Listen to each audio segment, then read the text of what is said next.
जहाँ जहाँ पैर पड़े संतन के तहाँ तहाँ बंटाधार। सहकारिता विभाग, चिकित्सा विभाग और उच्च शिक्षा विभाग की अपार असफलता और बंटाधार करने के बाद अब संतों ने टेक्निकल शिक्षा में आकर वहाँ भी बंटाधार कर दिया। आज टेक्निकल यूनिवर्सिटी का पेपर लीक हो गया उत्तराखंड में और छात्रों की उम्मीदें एक बार फिर धराशायी हुई।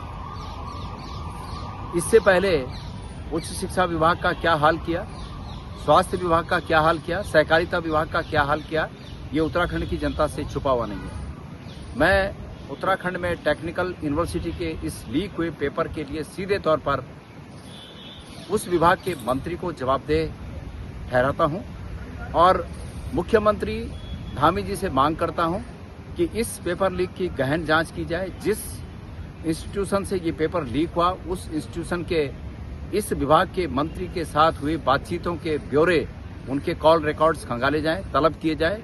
एक स्पेशल एसआईटी जांच बैठे जो इस पूरे मामले को पब्लिक के सामने रखे। ये सरकार लगातार अपना विश्वास खोते जा रही है और अगर इस मामले में भी मंत्री जी को बचाने की अगर बात होती है, मंत्री जी को बचाने की अगर कोशिश होती है, तो निश्चित रूप में इस प्रदेश के लोग बहुत बारीकी से इस घटना को देख रहे हैं। लिहाजा मैं मांग करता हूं कि सरकार की साख बची रहे।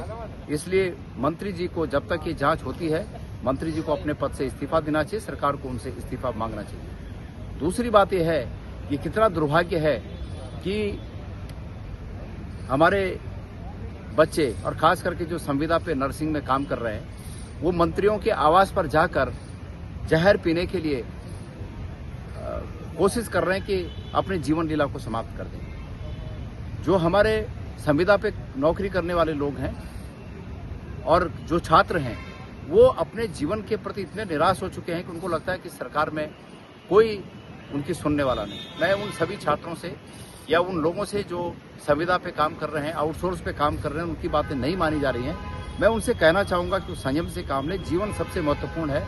ऐसी कोई बात न करें कि जिससे जीवन को खतरा हो। लेकिन इस सरकार को भी ये बात देखनी चाहिए कि बातचीत हर मसले का हल है।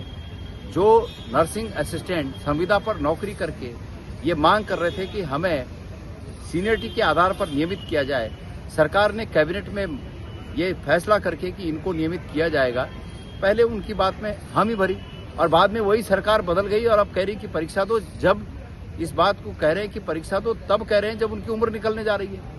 तो ये उनके साथ अन्याय है। इसलिए सरकार को चाहिए कि सरकार उनकी बात को सुने, उनकी बात को समझने के बाद इस प्रकार का हल निकाले जिस हल को पब्लिक में आकर सरकार सबके सामने कह सके कि हमने ये हल निकाला और इस हल को निकालने के पीछे लॉजिक ये सब हैं। तो मैं उम्मीद करता हूं कि सरकार कुछ तो समझे।